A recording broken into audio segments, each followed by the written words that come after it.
The Commission on Audit files 4 fraud audit reports with the Independent Commission for Infrastructure involving projects under the Department of Public Works and Highways Bulacan 1st District Engineer Office. In its reports, the COA flags 4 flood control projects in Bulacan worth more than 344 million pesos for systemic irregularities, including ghost structures and mismatched project sites.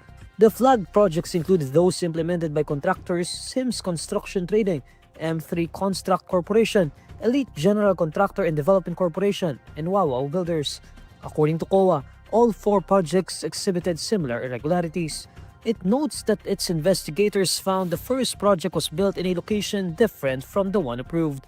It adds that projects by M3 Construct and Elite General already had existing riverbank structures before new similar projects were approved in the same area. Meanwhile, the project by Wow Builders was found to be non-existent or to have no structure at all despite being marked as 100% complete. The COA also provides a list of individuals who would be held liable for the 4 anomalous Bulacan flood control projects. These include some former DPWH officials such as former District Engineer Henry Alcantara and former Assistant District Engineer Bryce Hernandez. The COA also names company officers from the 4 contractors. The Commission said these officials and company officers may face criminal complaints of graft and corruption. They may also face charges for malversation of public funds and falsification of documents and failing to submit supporting documents and other accounting irregularities. Alcantara and Hernandez previously testified at congressional inquiries into corruption in public works. They revealed the supposed collusion between lawmakers, public officials, and contractors in a kickback scheme involving flood control projects. President Bongbong Marcos asserts that the successful declogging and desilting of waterways and drainage systems in Metro Manila are expected to resolve flooding by up to 60%. He led the simultaneous launch of Oplan Contra Baha Greater Metro Manila in Barangay San Dionisio, Parañaque City on Wednesday, November 12. Under this program, regular cleaning and declogging activities will be implemented in the region's waterways and drainage systems. The program covers approximately 142 kilometers of rivers, creeks, and esteros and 333 kilometers of drainage systems in Metro Manila. Ang estimate ng ating mga scientifico ay sabi nila mababawasan ng up to 60% ang pagbaha kung ito ay maging maayos na. Mas mababawasan pa ang baha pag naayos natin ang mga pumping station. Marcos notes that this project marks the beginning of a very wide-ranging program aimed at addressing flooding, particularly in highly urbanized cities and provinces. Under the first phase of Oplan Contra Baha, at least 3 meters of desiltation will be conducted to ensure the smooth flow of water. We will continue to do this first part of the Oplan hanggang July of next year. Ng mga 9 months ito, hindi namin titigilan. Ngunit, even after that 9 months, ay patuloy lang, regular na ang paglinis, pag-desiltation, paglinis ng basura, lahat ito ay patuloy natin gagawin. Hindi natin pwedeng tigilan dahil alam naman natin umiipon pa. The president also laments the improper placement of pumping stations, which he says causes blockages in waterways. Meanwhile, Marcos reveals that some of the equipment currently being used for declogging operations had been sitting unused for years. 7 years ago, nakatenga lang sa warehouse nila ng DPWs at never nagamit. Dahil kailangan daw itago for the big one. Pero ito na yata yung big one when it comes to flooding. Ano pang inaantay natin? Kaya ilabas na natin lahat, gagamitin natin lahat yan.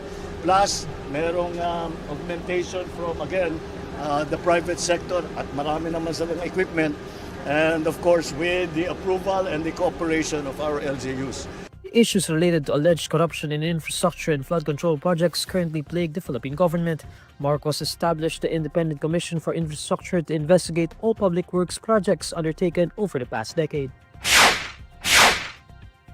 Labor Secretary Bienvenido Laguesma is ordering the investigation into dozens of business process outsourcing companies or BPOs that allegedly forced their workers to report for work during the onslaught of Typhoon Uwan.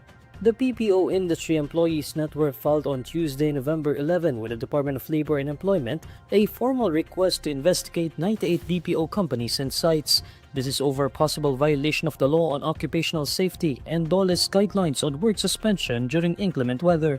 BPO Industry Employees Network National President Maylene Cabalona said BPO workers reported that they were forced to report on-site despite widespread flooding, high-risk travel conditions, and power interruptions. They said that those who skipped work were issued a notice to explain. She said these conditions endangered workers' lives and violated the intent of labor and safety laws. Cabalona added that their group would like to join the Dole inspection of these companies. She said it is often reported to the group that management-selected rank-and-file workers are interviewed, making the investigation biased.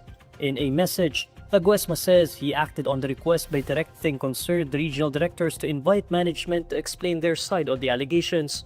Uwan tore through Luzon after slamming into Aurora Province on Sunday night, November 9, triggering floods, landslides, and storm surges. Uwan blew in a super typhoon before it weakened into a typhoon.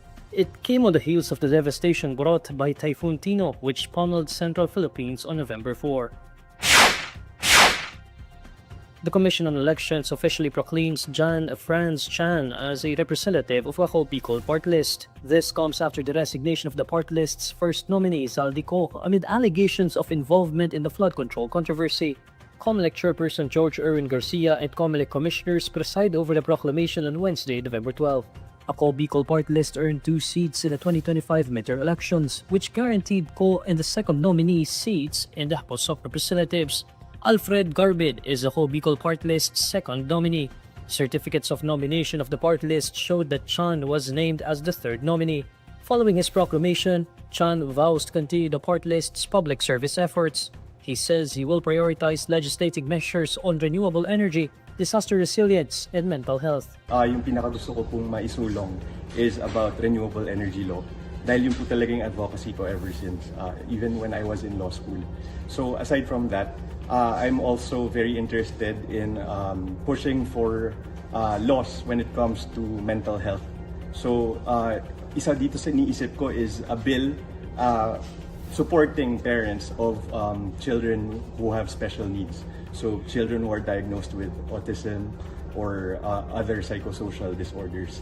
One of my priorities also is to support bills and support measures to promote disaster resilience efforts in not only Bicol, of course, but also in similarly situated provinces who are also encountering or dealing with similar disasters. According to the Party List System Act, in case of vacancy in seats reserved for party list representatives, the vacancy shall be automatically filled by the next representative from the list of nominees in the order submitted to the COMELEC. Co resigned from his post in September, citing threats to his and his family's lives. Co has denied allegations of masterminding last-minute budget insertions and of receiving kickbacks from public works.